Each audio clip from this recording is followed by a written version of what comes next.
سلطان محمود غزنوی رحمۃ اللہ علیہ بڑا نیک مسلمان تھا اور بادشاہ گزرا ہے۔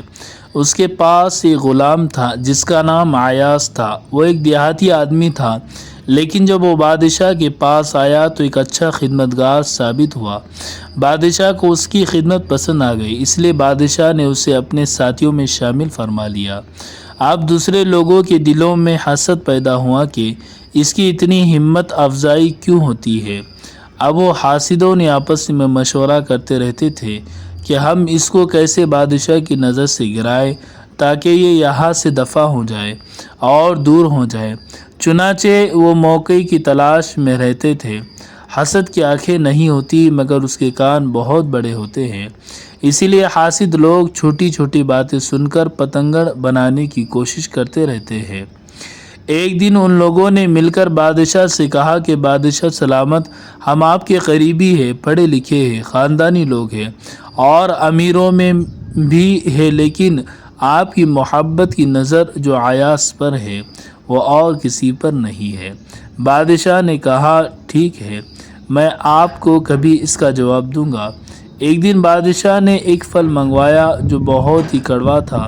اس نے اس کی فاکیں بنوائی اور ایک ایک فاک اپنے ساتھیوں میں بانٹ دی، ایک فاک عیاض کو بھی دی۔ اب جس نے بھی وہ پھل کھایا اسے بہت کڑوا لگا۔ ہر ایک نے کہا کہ بادشاہ سلامت، یہ پھل تو بہت کڑوا ہے، لیکن جب بادشاہ نے عیاض کو دیکھا تو وہ مزے سے پھل کھا رہا تھا۔ بادشاہ نے پوچھا عیاض، آپ کو پھل کڑوا نہیں لگ رہا ہے؟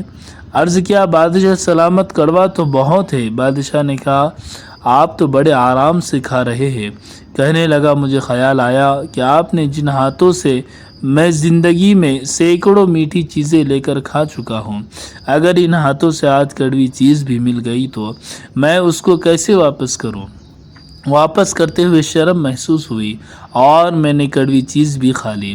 مولانا روم رحمۃ اللہ علیہ فرماتے ہیں کہ کاش ہمارے اندر بھی یہ خوبی پیدا ہو جائے کہ ہم ہر حال میں اللہ تعالیٰ کی نعمتوں کا استعمال کرتے ہوئے اس کی شکر گزاری بجا لائیں۔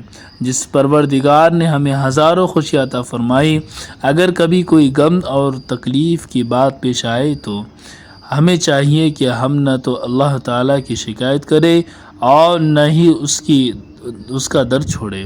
آج تو اللہ تعالیٰ کی نعمتوں کی انتہا نہیں، اس کے باوجود ہمیں شکر کرنے کا پتہ ہی نہیں۔